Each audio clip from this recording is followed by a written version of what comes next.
في مشهد في فيلم الاسكندراني اتكلم عن فكرة غياب الألفة في مجتمعنا، فأنا قررت إن احنا نرجع الألفة تاني. فمعانا الأستاذ عمرو الشناوي لو تفتكروه، وهنعمل مراجعة وتقييم لفيلم الاسكندراني. هو مش بس تقييم، هي هتبقى مناقشة. هحكي لك.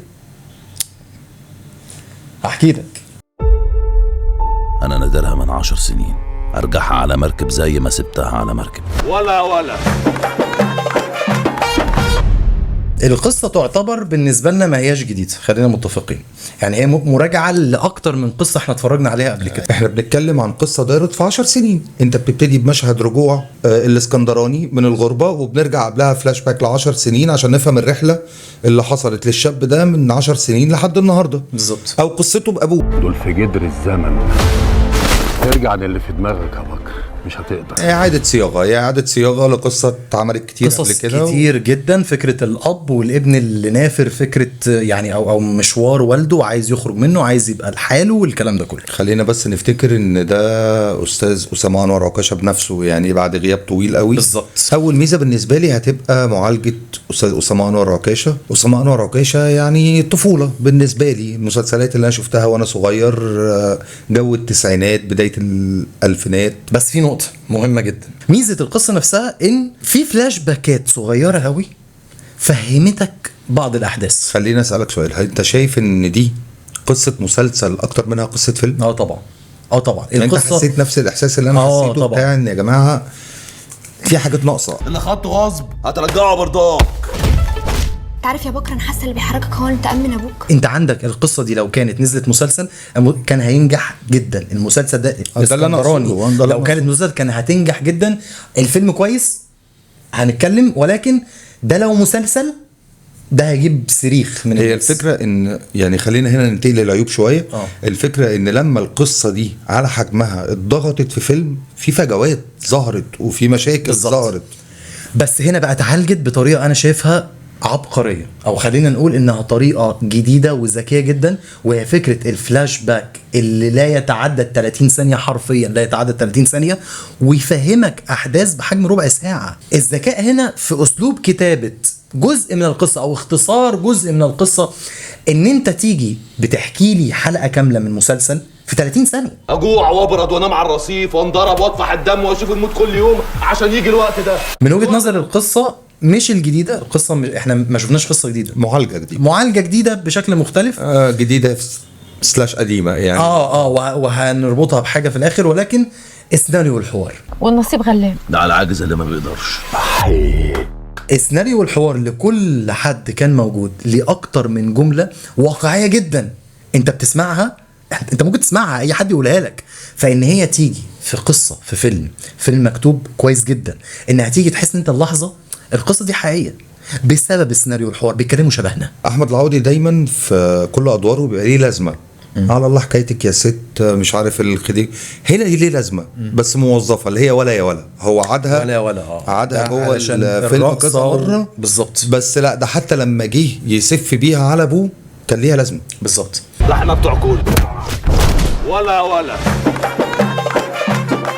وهنا بقى لازم نتكلم عن الاداء التمثيلي اللي هنقف عنده شوية، ما بين شخصيات وما بين ناس جت ومشيت بسرعة وما بين شخصيات اتكررت في اكتر من عمل قبل كده. فالاداء التمثيلي وانا مش هتدارح كلكم ما تعرفونيش. حسين فهمي هربان من مسلسل سره الباتع، ونفس الدور نفس كل حاجة، وغير بس الهدوم وجي يكمل. يعني هو كمل شطاته تقريبا في نفس المكان، هو نفس الشخصية نفس الكاركتر. الميزة الوحيدة في الحكاية، او خلينا نقول مين غير حسين فهمي يعمل دور كخواجة؟ لا هو يعني هو طالع دور الخواجة، مفيش غير حسين فهمي. انا متفاهم النقطة دي، ان احنا لما نيجي نعمل الدور ده بالذات هيكون، او ممكن نختلف جدا مثلا ونجيب مصطفى فهمي، يعني كنوع من انواع الاختلاف، فاهم يعني نفس العيلة. هنموتوا ازاي ان كنا احنا ميتين اصلا؟ عصام السقا انا شايف انه دايما بيأدي الدور الكويس، الدور اللي هو انا بالنسبه لي ما اقدرش اقول عليه الدور وحش، يعني لا افور ولا اقلل من الدور فتكاسل. خليني اقول لك حاجه معلش.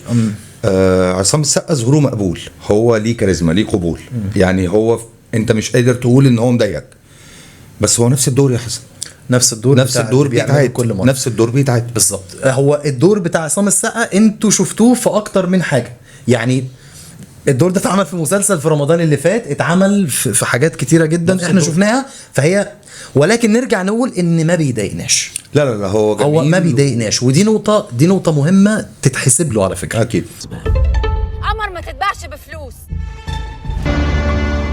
في يوم وليله يا حاج. خلينا بالراحه كده. زينة ممثله مشهوره وممثله لها قدرها وكل حاجه، ولكن هل زينة ضافت للفيلم؟ الدور اثر في احداث كتير، الدور هو محور اصلا احداث كتير، محور الصراع اللي ما بين شخصيه بكر وشخصيه يونس الكاركتر التاني.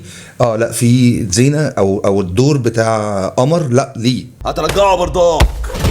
بكر شد الفتيل وولع الدنيا. طيب بما اننا اتكلمنا على يونس، فخلينا اقول انه من اهم عناصر الفيلم. ما زعقش يا حسن، ما حاولش يصطنع كوميديا مصطنعه ملهاش، ولعب دور مركب بطريقه سلطنه. تفتكر محمود حافظ كان دايما ليه لازمه ان هو بيزعق؟ بص محمود حافظ المره دي الراجل عامل دور كويس جدا ودور مركب، ومن اهم بيبين لك امكانياته بالظبط. ووظف اقول لك حاجه، وظف طبقه صوته الصعبه دي، وظفها جوه الفيلم بالظبط. هي فكره ان من القليل قوي، او من يعني الفنانين قليلين قوي اللي بيقدروا يستغلوا كل حاجه صح. طبقه الصوت كمان، احجام طبقه الصوت، انت عندك نبرات كتيره قوي في صوتك، امتى تعلى امتى تقل، ما ينفعش على طول نزعق. كل اللي باعوني وخلوا بيا يدفعوا الثمن. خلينا بقى نروح لاهم 4 عناصر في الفيلم، هم اللي تقريبا عملوا الفيلم نفسه. تمام. وهنبدا بصلاح عبد الله. اكيد الموت هيصلح خطته. انا هتغدر بقى ولا اللي بتعمله ده مش تمام. اقل ظهورا فيهم لكن يفضل عمه صلاح، يعني مجرد ظهوره على الشاشه. صلاح عبد الله هو صلاح عبد الله. في نوع من الابطال، او في نوع من الممثلين والفنانين يسندوا بطل، وفي فنان يسند عمل.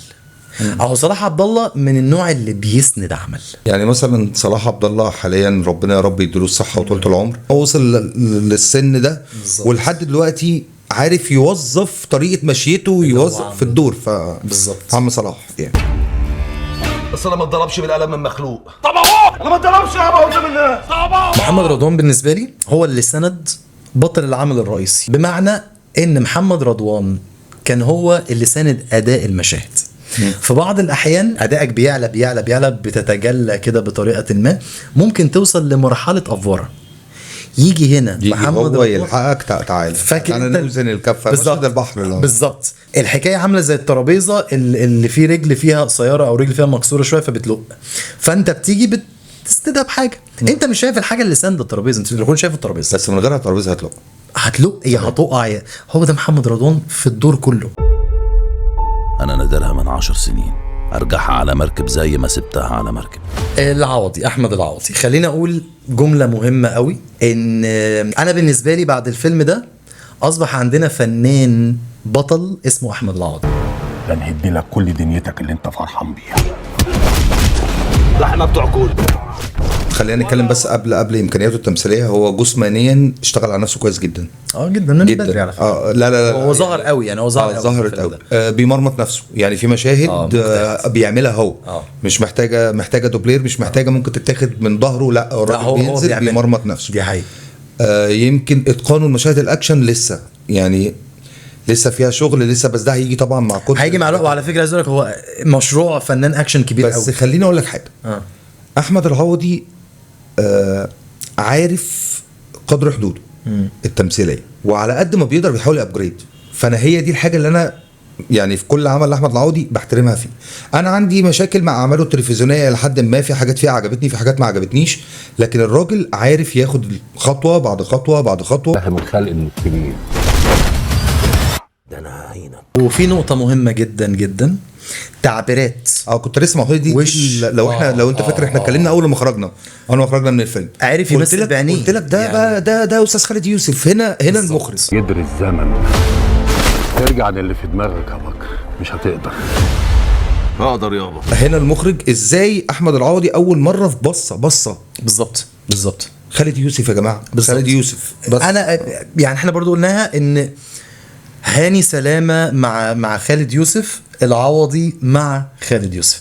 هي الفكرة كلها ان خالد يوسف قادر يطلع حاجه من عيون أي اللي حد. قدام. هو قادر يطلع هو أي عارف حاجة من أي هو حد. دايما عنده قدره هو انه كمان- يخلي العيون تمثل. كمان بالظبط. هو لسه كنت اقول لك استاذ خالد يوسف يعني تحديدا بيعرف يخليك تطلع رياكشنات. بالظبط. هو مش هيطلع منك انفعالات، مش هيطلع منك افوار، انت مش هيطلع منك مشهد. هو قادر يطلع كده وعمل كده. ولما يجي الدور على الناس هنتكلم. لكن مع احمد العوضي الراجل مثل بعينيه. مثل بعينيه. انا اول مره كانت- اشوفها من احمد العوضي. بالظبط. اول مره اشوفها بالظبط. يعني دي كانت فدي خطوه خطوه مهمه جدا. طبعا. استاذ خالد يوسف يعني مش انا اللي هقول هو بيعمل ايه هو وما اللي بنى بيعملش الفيلم، ايه. هو اللي بنى الفيلم. لكن هنا لازم تشاوت اوت لاحمد العوضي نفسه. ان انت ابتديت تفهم او حدودك التمثيليه فين، بتحاول تطور منها. بالظبط. عمل بعد التاني. فاتمنى ان دي خطوه يبني عليها. اللي بتعمله ده مش تمام. واللي خلق الخل ده نهدي لك كل دنيتك اللي انت فرحان بيها. بيومي فؤاد. خلينا لو هنتكلم عن استاذ بيومي نتكلم عن دور علي الاسكندراني. الدور اللي انت خارج من الفيلم فاكره. طب مش فاكره، بس هو في نقطة مهمة جدا وانت بتتفرج على الفيلم وعندك مثلا يعني في احساس مضايقك من فنان ما كشخص. بيقف انت في حيرة ما بين هو قام بالدور ده كويس فوق الخيال، وفي نفس الوقت انت متضايق منه الحاجة تانية. فعايزين نفصل. افصل لما تيجي ماشي. انت الكلام ده ممكن يضايقك وانت بره الفيلم. انت جوه بالظبط. الفيلم بتتسحر بعالم الفيلم نفسه وبتبقى فاحنا جوه. عايزين نتكلم عن بيومي فؤاد او عن شخصية علي الاسكندراني اللي اتلعبت بطريقة هي الاهم والافضل والاعلى في الفيلم. عارف ليه؟ عشان احنا بنقدم فن يا حسن.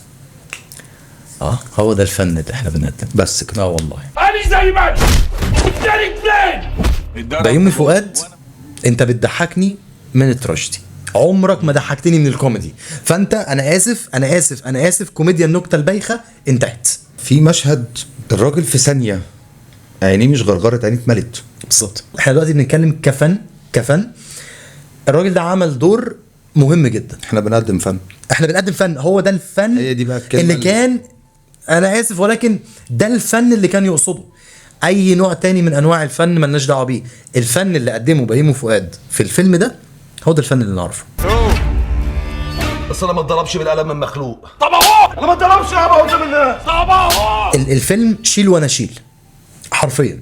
انت هتيجي العوضي، انت هتشيل الاكشن، هتشيل حلوة ماشي. هتشيل الاكشن، هتشيل الفكره العامل الدعائي كله للفيلم مرمي على العوضي.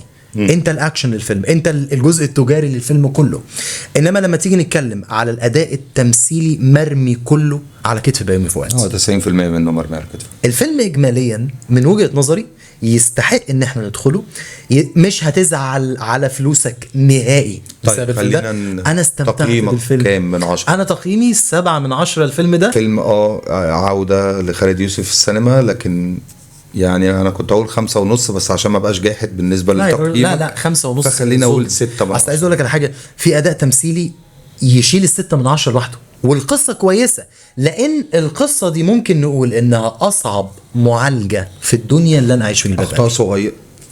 ماشي. اصعب معالجه في الكون اللي انا عايش فيه الباب ابي. والفيلم حلو، الفيلم مش وحش، الفيلم يستحق من وجهة نظري انا يستحق انك تدخله ومش هتحس انك انت مش هتتضايق. لا مش هتتضايق. مستحيل. مش هتقول يا ريتني كلت حواوشي زي ما انت قلت لي في فيلم ما. فيلم قريب. أنا نادرها من 10 سنين، أرجعها على مركب زي ما سبتها على مركب. ولا